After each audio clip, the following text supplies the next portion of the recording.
Chapter 6, Southern Sudan, 2008. Naya's family had been coming to the lake camp for generations. Naya herself had been there every year since she was born.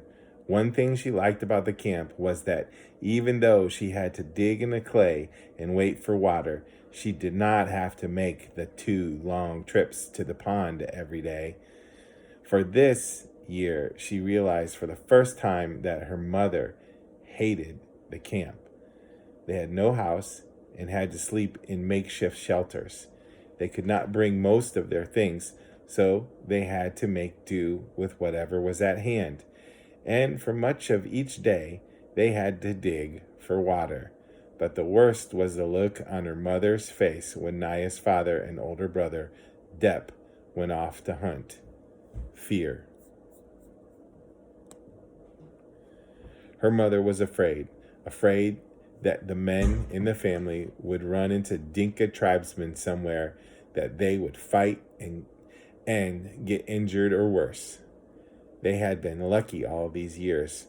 No one from Naya's family had been hurt or killed by Dinka, but she knew other families in the village who had lost loved ones in this way.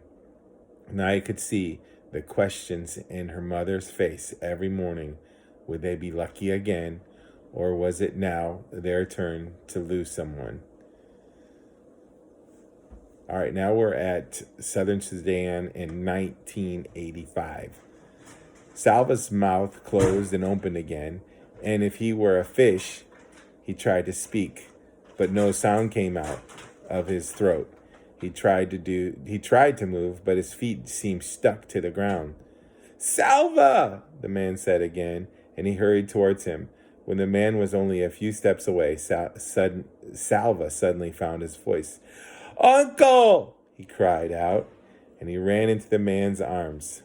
Uncle Juer was the younger brother of Salva's father. Salva hadn't seen him in at least 2 years because Uncle had been in the army. Uncle must know about the war and the fighting. Maybe he will know where my family is. But these hopes were dashed as soon as Uncle spoke. "Are you alone? Where's your family?" he asked. Salva hardly knew where to begin his answer. It seemed like years since he had run away from his school and into the bush. But he told his uncle everything as best as he could. As Salva spoke, Uncle nodded or shook his head. His face became very solemn. When Salva told him that he had not seen nor heard a single word of his family in all that time, Salva's voice trailed off, and he lowered his head. He was glad to see his uncle again, but it looked as if he might not be much help either. Uncle was quiet for a moment. Then he patted Salva's shoulder. "Hey, nephew," he said in a cheerful voice. "We are together now, so I will look after you." It turned out that Uncle had joined the group 3 days earlier, but since there were more than 30 people traveling together, they had not found each other until now. As they began walking, Salva saw that Uncle had a gun, a rifle that he carried on a strap over one shoulder. Already Salva could tell that because of his army experience and because he had a gun, Uncle was seen by the group as a kind of a leader. "Yes, when I left the army, they let me keep my rifle," Uncle said, "so I'm going to shoot us up a fine meal as soon as we come across anything worth eating." Uncle was true to his word. That very day, he shot a young antelope, the kind called a topi. Salva could hardly wait for it to be skinned and butchered and roasted.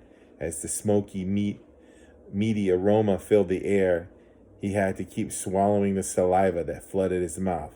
Uncle laughed as he watched Salva gobble down his first piece of the meat. "Salva, you have teeth?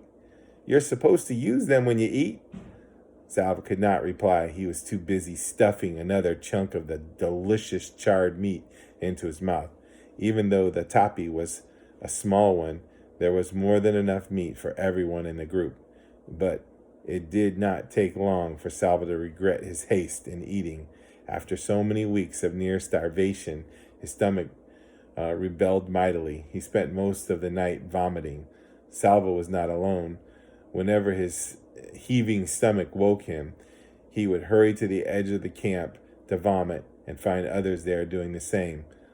At one point, Salva found himself in a line of half a dozen people, all in identical pose, bent over, holding their stomachs and waiting for the next wave of nausea. It might have been funny if he hadn't felt so miserable. The group continued to walk through the land of the Atat. Every day they saw lions, usually resting in the shade of small trees. Once in the distance, they saw a lion chasing a topi. The topi escaped, but along the path, Salva saw the bones of prey that had not been so fortunate. Salva and Mario still walked together, staying close to Uncle. Sometimes Uncle would walk with the other men and talk seriously about the journey. At those times, Salva and Mario would drop back respectfully, but Salva always tried to keep Uncle in sight, and he slept near Uncle at night. One day, the group began walking in the late afternoon with hopes of reaching a waterhole before settling down for the night, but there was no water anywhere. Though they searched for miles, they kept walking into the night and through the night. For 10 hours they walked. By dawn, everyone was exhausted. Uncle and the other leaders finally decided that the group had to rest. Salva took 2 steps off the path and fell asleep, almost before he lay down. He did not wake until he felt Uncle's hand shaking his shoulder. As he opened his eyes, he heard wailing. Someone was crying. Salva blinked away the sleepiness and looked at Uncle, whose face was very solemn. "I'm sorry, Salva," Uncle said quietly. "Your friend." "Mario?" Salva looked around. "He should be somewhere nearby. I don't remember if he slept near me. I was so tired."